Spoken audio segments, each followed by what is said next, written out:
This is the East Idaho Prepcast on IdahoSports.com. That's right. Welcome in another edition of the East Idaho Prepcast on IdahoSports.com, breaking down districts 5 and 6 week in, week out in the state of Idaho. Brandon Baney joined by Sean Kane at Sean Kane 182 on Twitter. What's up, Sean? How you doing? I'm good, man. It's a Wednesday. I don't have any great insights just yet, but I'll hold till the end. Yeah, usually you come a little stronger. I'm a little underwhelmed by your intro. Well, we had a double header last night, and I'm just a little tired. Well, it's a little Wednesday tiredness for me, I'll say. But I've saved a lot of energy for this right now, this moment. Okay. All right. Well, yes, you mentioned it, Sean. We had a doubleheader last night on East Idaho Game Night, IdahoSports.com, as Grace Lutheran hosted Sho-Ban in a girls-boys doubleheader. And I'll tell you, we'll start with the girls game first because that was the first game of the double dip. Both games were really fun to watch. I mean, they were close, competitive games throughout, good competition on both sides. Grace Lutheran ends up with the sweep, but both games were very tight. Let's start with the girls game first. It was the regular season finale for the Royals, and they beat Sho-Ban 34-31. What were your takeaways from that game, Sean? Sho-Ban was kind of in control of the game. Most of the game, they ran a press that caused Grace Lutheran girls a lot of problems, but Grace Lutheran just persevered and found ways to score, and most of those points came from Kristen Kurse, and she had 17 points and a lot of crucial three throws down the end of the game to kind of pull away with a win. And Sho-Ban just was kind of had a cold shooting night, was really kind of their problem. They got a lot of shots, a lot of offensive rebounds, just couldn't get anything to drop. So it was it was close there. It was a very exciting game, just kind of back and forth. And Grace Lutheran was able to hold and kind of come up with what they needed at the end to win that. They kind of stole it away, I would say. You kind of felt like Sho-Ban had most of the momentum most of the game, and Grace Lutheran just kind of was able to creep in and get that win at the end. Yeah, and this was an important victory for Grace Lutheran for a couple of reasons, Sean. This was a game that ultimately didn't count towards anything in the conference standings. We've talked about this 1A D2 Rocky Mountain Conference and how there's 9 teams. And so only the first time everybody played each other was the game that counted towards the conference standings. So ultimately this didn't impact, where Grace Lutheran or Sho-Ban line up in the final regular season standings. But in terms of confidence, it gives Grace Lutheran a ton because Sho-Ban actually finished 4th in the regular season standings with a 5-3 conference record and a 10-7 overall record. Grace Lutheran, conversely, with the win now, is 7-8 overall, and they finished 3-5 in league play. So for the Royals to knock off a top 4 team in Sho-Ban, I feel like this gives Coach Ryan Strello a lot of confidence. And again, he's the coach that's working with 6 players, right? There's only 6 players on the Grace Lutheran team. And we'll talk about the Sho-Ban boys in a little bit, who also have only 6 players. But this to me was a huge win for Grace Lutheran. Yeah, the first time they played, they had trouble with the press. They mentioned they had something like 43 turnovers, but still managed to only lose the game by 7. So they were able to kind of break the press. They felt comfortable at home, and they were excited to keep it close. I think that was the key. They're afraid that Sho-Ban might pull away, and they were able to keep it close. And just to kind of in that strategy and be able to keep it close, they were able to get the win. Yeah, that was huge. So the final regular season standings, I love this. It all mirrored each other. So Rockland was 8-0, Mackey was 7-1, Leadore was 6-2, Sho-Ban was 5-3, Water Springs was 4-4, Grace Lutheran was 3-5, North Gem was 2-6, Clark County was 1-7, Taylor's Crossing was 0-8. It lines up perfectly. Everybody did what they were supposed to, and there wasn't any messiness in the standings. And so, Sean, believe it or not, postseason girls basketball starts tomorrow night. Did you know this? I thought it was all next week, but no. So no. The simple answer is no. I thought it started next week, but well, okay. and it is in this conference. Because there's so many teams, right? They have to start a Yeah. little earlier. So I'll show you the bracket. We don't have these up on the website yet, but by the time you're listening to this, I'm probably going to post this tomorrow because I got to go to a game as soon as we're done recording this here on Wednesday, the 25th. But this we will have the district brackets page up on our website, IdahoSports.com. And again, you can follow every district, 5A all the way down to 1A D2, girls and boys basketball. 1A D2 District 5-6 is the first district to get started. I will share the bracket up on my screen. So if you're watching this video on the IdahoSports.com YouTube channel, you can follow along there. If you're listening, IdahoSports.com or wherever you download your podcasts, the bracket will be available on the homepage at IdahoSports.com, so you can just follow your favorite teams there. But this is the bracket, Sean, and it all starts tomorrow night with the play-in game right up here. It is the 9 versus the 8. Taylor's Crossing will be at Clark County in Du Bois tomorrow night, 6:00 tip-off. The winner of that, lucky them, they get to play Rockland, the number 1 overall seed. Yeah, I mean that's a tough game. You know, and getting to watch Sho-Ban though, that I think they're a tough matchup. They can go inside, and they also can shoot well from the 3. So I think that will be a good game there at Sho-Ban and Water Springs in that first round matchup. Yeah, so the play-in game is tomorrow night. Taylor's Crossing at Clark County. The Bobcats did beat Taylor's Crossing in the regular season, obviously in the conference game. But they also, I believe, played a second time in non-conference action, or maybe they only played once. Let me double check this. Some played once, some didn't. Yes. Okay. So they did play Taylor's Crossing a second time. We're still trying to track down that score. We have a tough time getting scores sometimes from Clark County. They're so far up there and kind of out of the way of everything.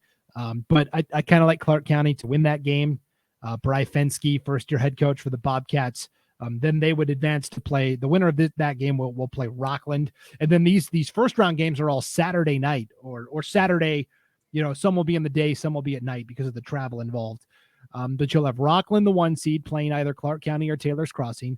The 4 and 5, Sho-Ban will host Water Springs. And then down in the bottom half of the bracket, I think is where the intrigue lies. You've got the 2 and 7, Mackey hosting Mackey hosting North Gem. And then the 3 and the 6, Leadore hosting Grace Lutheran. I kind of like chalk here. I like Rockland, Sho-Ban, Mackey, Leadore to all win. And, of course, the overarching theme is, of course, Rockland, Mackey, Leadore, all pretty universally lauded as top 5 teams in 1A D2 girls basketball. Only 2 will get to advance to state. Yeah, it's hard to bet against that, right? I think that's, just kind of looking at it, I think that's, the best bet for how it'll pan out. But, I could see Sho-Ban stealing a game somewhere in there too. But I think Rockland and Mackey are just kind of above everyone else and probably have the best shot to make into state. Yeah, and Rockland and Mackey did play twice this year. Both times Mackey kept it to right around 10 points. So, yes, a third matchup between them, I'm all for it. And you can't forget, Leadore was the team that got to state last year along with Rockland. And so Coach Janet Pruill and the Mustangs will be ready as well from Leadore. So that's how the postseason kicks off, Sean. I can't think of a better way for it to start. I mean, that's pretty exciting stuff. Let's transition now to the second game of the doubleheader last night on East Idaho Game Night, IdahoSports.com. This time it was the Sho-Ban boys taking on the Grace Lutheran boys. And kind of a role reversal here, Sean. In this one, Sho-Ban was the team that had only 6 players. Grace Lutheran was the team that had a little bit of a deeper bench. But again, very close game. Came down to the wire. Grace Lutheran ends up winning it 42-39, the final, because of several outstanding plays. But this 3 in particular, it seems like really swung the momentum of the game. Lutheran with the ball, so 32-32, 6 left to go in the fourth quarter. Not ready on the elbow, over to Ben Hess for 3. Hess is good! Hess with 3 from way downtown. Great answer by Hess. Yeah. So that was you and Joel Richardson on the call of that game last night, and that really did seem to be a big swinging point in the game. Yeah, absolutely. Grace Lutheran had a lead like 1-0 or something at the first quarter, and then basically it was Sho-Ban, it's the Burnett brothers, and mostly Teton Burnett is a scoring machine, and Sho-Ban pretty much had a lead for most of the game, and then the third quarter Ben Hess kind of picked it up and got the game tied, and then that three, that was kind of like you just said, was the turning point, and they were able to kind of just hold and finish out the game. But I would have maybe liked to pick the player of the game just for this, but that's not always the most popular view. But the freshman Garrett Grayson had 3 offensive rebounds off 1-and-1s that kept the ball in Grace Lutheran's hands, which was really the game. He was able to get offensive boards off those 1-and-1 shots, and the big tall freshman was able to kind of keep the ball in Grace Lutheran's hands and run some time off the clock. But that was it was huge for him to get those offensive boards, and of course Sho-Ban had to foul, and nice job by Garrett Grayson to give the freshman a little love there. But Ben Hess, we talked about him. He's kind of the show there in Grace Lutheran, and he was the show last night with 21 points. And I don't think anything was bigger than that 3-pointer. The crowd got hyped. It was a packed house. It's senior night. He's a senior. His dad's a coach. You couldn't have scripted it any better. Yeah, we talk about Grace Lutheran has been very young the last couple of years, but now it's all these seniors are coming along and in their final year. And then there's the one freshman, right, Garrett Grayson, who, by the way, when you're broadcasting for IdahoSports.com, give the player the game to whoever you want. There's no set rules. It's whatever you want to give it to. I know, but I was looking at the whole game. If we had to give it, for the whole game, which I think is the best practices, it was definitely Ben Hess. But if you just had, kind of the, most improved or something, I don't know, at the end, definitely the freshman. But yeah, Ben Hess though was really for sure one of the big reasons they were able to pull. Grace Lutheran was able to pull away and win that game though. But I like an offensive rebound. I'm not gonna lie. Well, friendly reminder, IdahoSports.com player of the game presented by the Idaho Transportation Department and Shift Idaho. They are a great sponsor for everything that we do. So big thanks there. So in terms of how did this impact the standings, when you look at the Rocky Mountain Conference in boys basketball, kind of the same deal. Everybody has kind of played their conference games already. Rockland went a perfect 8-0. They're done. And we've seen them, and you can understand why. They're good. They're definitely good. Water Springs is 7-1, 6-1. Let me double check that. 6-1 right now. 6-1, and I think we need a score from their game against Ledor. This is by far the most difficult conference to get all the scores because there's so many schools and there's from really small places, and they're not always thinking about. They're just thinking about, can I get 6 players for the game, right? Yeah. Let alone reporting the score. But right now, Water Springs is in second. Grace Lutheran is in third at 6-2. Their only losses to Rockland and Water Springs. Mackey and North Gem both tied for 4th and 5th. They both went 4-4, and this is an 8-game schedule. So, like we said, the conference standings are pretty much locked in at this point. So North Gem and Mackey both end up with 4-4 records. In terms of who gets the edge there, Mackey did beat North Gem 44-39. So Mackey, we think, is probably going to be the 4, North Gem the 5. Ledor and Sho-Ban both 3-5, tied for 6th and 7th essentially. When you look at the head-to-head conference game between Ledor and Sho-Ban, Ledor won that game by 3, Sean, 60-57, all the way back in the season opener on November 29th. So it looks like Sho-Ban's going to slot into that number 7 spot. And then Taylor's Crossing 1-7, Clark County 0-8, kind of bringing up the rear there. So Clark County and Taylor's Crossing will play in that play-in game essentially, and this will be in a couple of weeks. But then you'll have Rockland against the winner of that game. The 4-5 is going to be Mackey North Gem. I guess it ultimately doesn't really matter that much. Yeah. The 2-7 Water Springs and Sho-Ban, and then Grace Lutheran and Ledor in that 3-6. And it's kind of the same thing here, Sean, where you've got kind of a big three up top, right? Rockland, Water Springs, Grace Lutheran. Can the Royals find a way to break through and get that second spot? I think they're going to have to beat Water Springs to do it. And we've talked about this before on the Prepcast. They played way back on the season opener, just like Sho-Ban and Ledor did on November 29th. Water Springs won by 1 point that day, 28-27. So yeah, and it's funny you bring that up, because I was talking to head coach Jeremy Hess about that, and he's that was kind of the bad break of playing that the first game of the year against ultimately maybe the biggest opponent you're going to have all year. But Grace Lutheran's playing really good, and like I just said, when you get Garrett Grayson didn't play that much because they played a lot of seniors on senior night, and Garrett Grayson gets a few more minutes.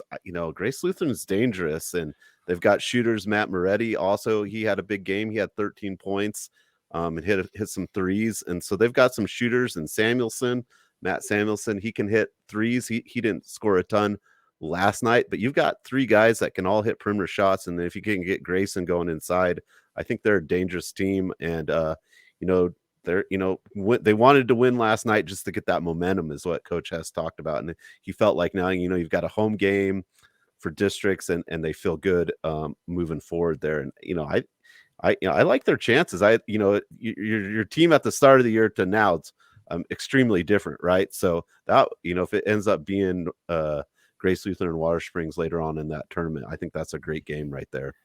And they're so similar, right? Grace Lutheran has Ben Hess, who does a lot of the heavy lifting in terms of scoring.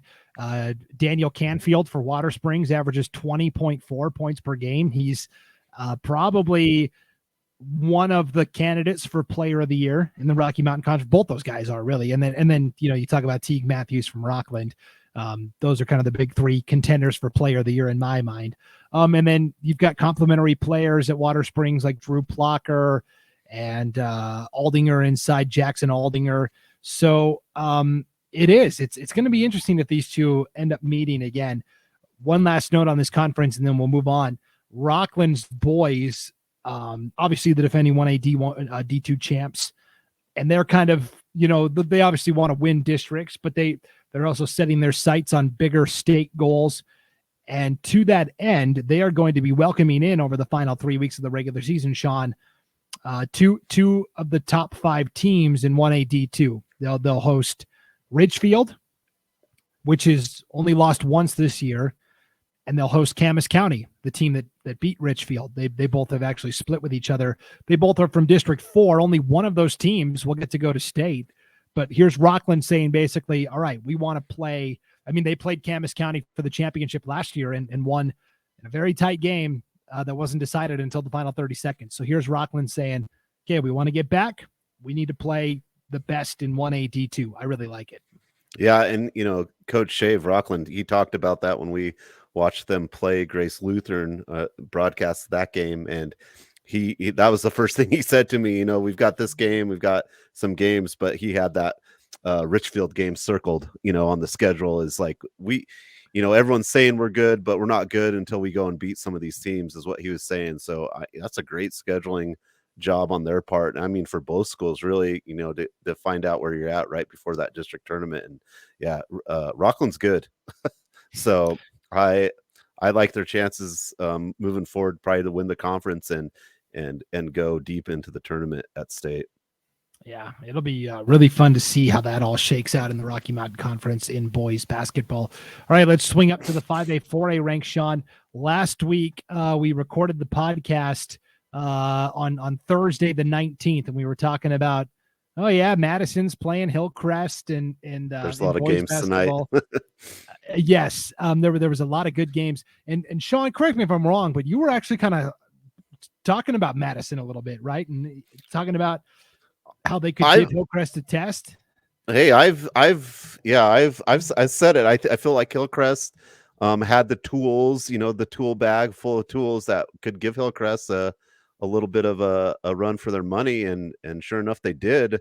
You know, it was it Thursday night. Thursday night they played, and they kind of took Hillcrest to the woodshed. It wasn't close. You know, they beat him pretty good, which that's not what I would expect. I would expect a close game and, you know, kind of see what would happen. But Madison, you know, took it to him, and I was pretty surprised, to be honest with you. And that was a nice job. And it'll be, and which I think is in the game, I kind of think it's really big tonight is Pocatello versus Madison. The Thunder take on Madison tonight. I think that will be an interesting matchup to see and kind of give a barometer for some of those 4A teams as well. Yes, that's going to be because obviously Pocatello and Hillcrest are kind of the two titans of 4A basketball. They met in the championship last year. They don't play each other in the regular season, so we're trying to examine common opponents and but even common opponents, there aren't a ton. So yes, Madison, this will be kind of a big measuring stick for Pocatello, Hillcrest, and Madison, to be honest. Yeah, Madison wins that game. I mean, this sent shockwaves through East Idaho because everyone just assumes Hillcrest is going to roll everybody and go undefeated because they are very talented. But you're right. The final margin, 81-67. Madison wins by double digits, which is surprising, not because we don't think Madison's good. We know Madison's a good boys basketball team, but because Hillcrest is good and they don't usually get run like that. Yeah, Hillcrest averages like 70 points a game. Yeah. So I mean, you know, Hillcrest scores 67, but then loses by 81 is just unreal to think of. And I will say, you don't want to be the team that plays after Hillcrest loses, right? Because that's the other game I did, Hillcrest versus Shelley, and we talked about that on air. You know, I don't know if you want to be the team to face Hillcrest after they lose, but you know that was also a pretty good game too. You know, Shelley had a good game plan and kept it pretty close, but in the third quarter, Hillcrest was able to pull away. Yeah, so Hillcrest. One last note on this Madison Hillcrest game. Madison very good. Barrett Wilson is kind of the guy that drives the engine for Madison, but you know they've got Chase Crane, Levi Bronson, Nash Humphreys. They've got a lot of good players. I think there was a little personal motivation as well. The first time they played Hillcrest, they lost by 4, 62-58. But there's also then the subplot of Ike Sutton was a really good freshman last year for Madison, and he since has transferred to Hillcrest. So I think there's probably some personal things in that matchup as well. Madison, I think, was very motivated to prove to Ike Sutton that, hey, you know, maybe you should have stayed here instead of, but I don't know. Yeah. And Wilson from Madison had 39 points and 15 rebounds that game too. So he had a monster of a game for Madison. Just to have any player score almost 40 points against Hillcrest it's just really hard to fathom. So to be able to go in and get 39 points against that team is an effort in itself. Yes.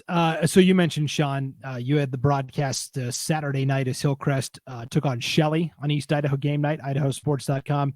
Hillcrest wins 68-39. It seemed to me that Shelley hung tough for a half and then kind of the dam burst a little bit. Yeah. Well, I mean, it happened in a burst is a good metaphor for it. In the third quarter, Hillcrest is only up by 8, and I say only up by 8, right? I mean, that's right. You're Shelley. You've played them pretty close, and then you know just a little bit into the third quarter, Kobe Kessler, which he is an amazing player. He is a fun player to watch. He hits a 3. There's a little tussle underneath the basket between Isaac Davis and Nate Nelson. They call the foul on Nate Nelson of Shelley, so Hillcrest gets another possession. The flip to the other corner of the court, Kobe Kessler hits another 3, and the foul that had happened before this play, the Shelley bench was steaming. The assistant coach gets a technical, so Ike Sutton goes to the line, hits 2 free throws, and so in a matter of seconds, that lead went from 8 to 16, and that was the game. You know, they couldn't really match that 8-point swing was the game. But for the most part, Shelley had actually, I thought, played with Hillcrest pretty well and was keeping it relatively close going inside to Nate Nelson. He was having a really good game, but that 8-point swing was that game. And yeah, after that, it was all Kobe Kessler. He goes inside, he goes out. You've got Taylor Talon too. And they've just got a lot of complementary players. I think someone said they shoot like 60% from the 3-point line as a team or something. So, or close to that margin. So they're just, if they're not going inside, they're they spread the court real well, and they can go inside, and then everyone can shoot a three. I think they pulled someone from the crowd. They made a 3 too. I don't know, but yeah, once they get rolling, their transition offense is one of the best I've seen so far in the state.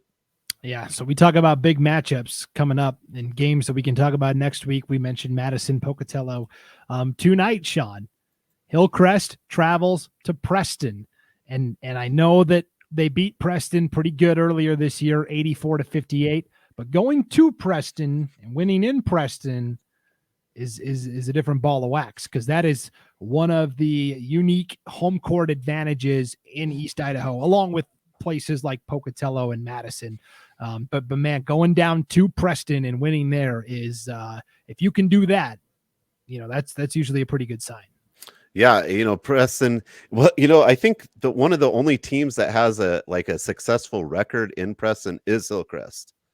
I think everyone else has a very bad record, and Hillcrest is one team that had won their, I can't remember what the statistic was, but anyways, they've had a pretty good record. But going down to a very well Ty Jones coach team in Preston any day of the week is difficult. And I got to tell you, Preston is a team I don't think that's getting enough credit. You've got, Pocatello, hasn't lost a game, but Preston is a team that I think is kind of on the back burners, and it'll be real interesting to see what happens tonight, because they're a really good team. They almost beat the Thunder at the Pit in Pocatello, which is again another one of those awesome places, hard to go in and win. And I wouldn't count Preston out. They're going to be well coached. They're going to come in with probably a little different game plan, and you can't sleep on that a Ty Jones coach team. They've got 10 guys that are 6'3" and can all shoot and run the floor usually out of Franklin County. And that'll be a good one. And, and it'll be good for Preston, and just, Pocatello, Century, and Preston in that 3-team conference. And, if Preston wins tonight, we might hear a little bit about it. It's so funny with this Preston team, because the last names are all last names we recognize because they had older brothers or cousins come through the program, and it's like you plug in the same last names and they're doing the same things. You've got Drew Jones, who's the coach's son, right? Obviously, and he's a fantastic shooter and ball handler. You've got Cam Hobbs, who's another great shooting guard out front, but then you've got like Titan Knapp.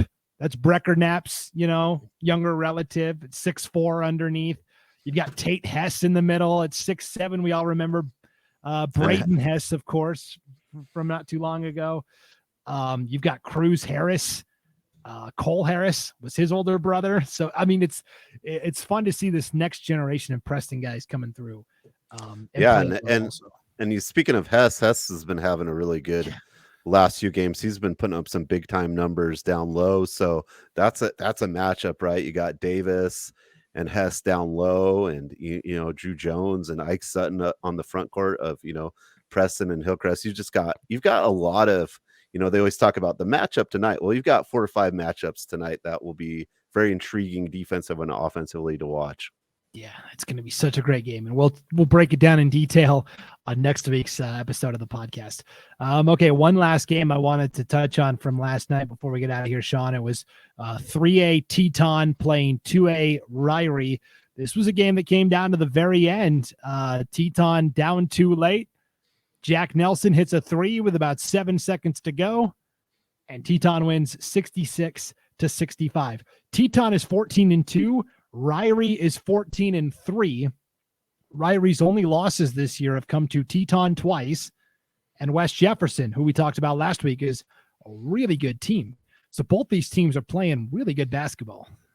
Yeah, and especially Teton, I think, is really just kind of turned it up a little bit, and that's a that's a good win for Teton, and Ririe was a preseason favorite, right? And they've kind of hit some snags in the road, but having those games, those tough games early on are just so beneficial, and you're going to learn what your team's capable of. And I've really liked this year. I think we've seen this a lot this year, is the bounce back, right? How do these teams bounce back? Last week we talked about West Jefferson and how they've bounced back and beat other teams. And I like that. And definitely in the 2A and the 3As, these teams come back and play the second time, and it can be a different story. And so I like seeing the bounce back of these teams and their resilience. Yeah, we talk about teams making adjustments. Look at Ririe. The first time they played Teton, they lost 66-55.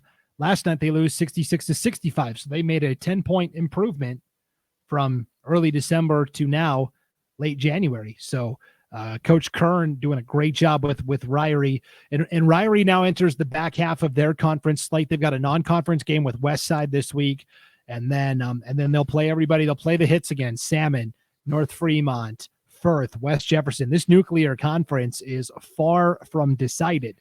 So any of these teams, Ririe, Firth, West J, even North Fremont, I think could still take control of this league. Watching all these guys beat up on each other is going to be really fun here over the back half of the season.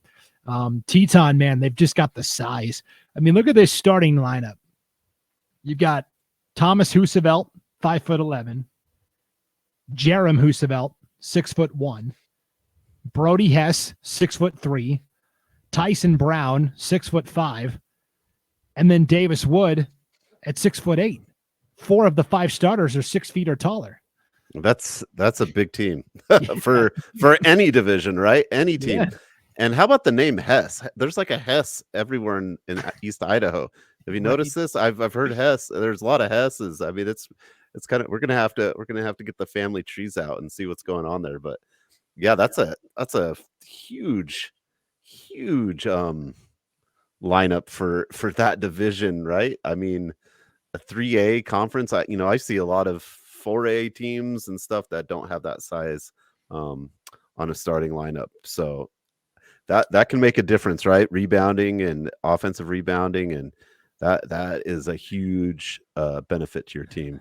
And then they bring in more height off the bench. Caden Hastings is 6'2". Max Thomas is 6'3". I haven't even mentioned the hero of last night yet, and that's Jack Nelson. He leads the bench crew. He was the starting quarterback for the football team this fall, and he is such a key contributor off the bench for this Teton basketball team. And like we said, he was the hero last night with the game-winning 3. So, yes, this is a Teton team that is very talented. And to me, boys basketball 3, we've talked a lot about 2A boys basketball and how there's a lot of parity and a lot of teams can get to state and do well.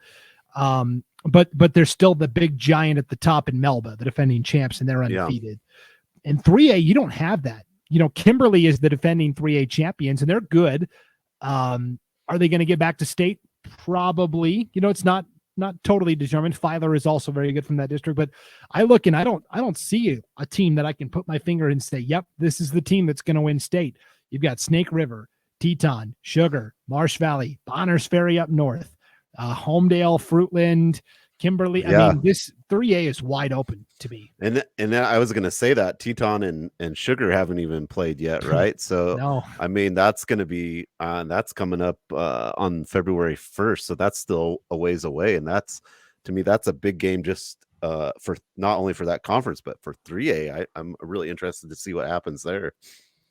Yeah, it's we've talked about it. Those 4 teams, only 2 are guaranteed to go to state, maybe 3, but you got to win 2 different play-in games to get there for that 3rd spot. So I don't know, man. Things are heating up, that's for sure. Next week, Sean, on the Prepcast, we'll recap, some of these big boys basketball matchups we've been talking about, but we're also going to dive into the brackets. District tournament play for girls basketball is upon us, and we'll go through the brackets and we'll update you on where everything stands and make our predictions. And yeah, it's time to bust out the brackets again next week. Sound bracket good? Baney. Yeah, that's bracket right. Baney. I love brackets. We'll get you. We'll get Ty Shippen because he's the bracket maker. I mean, I don't know what could go wrong.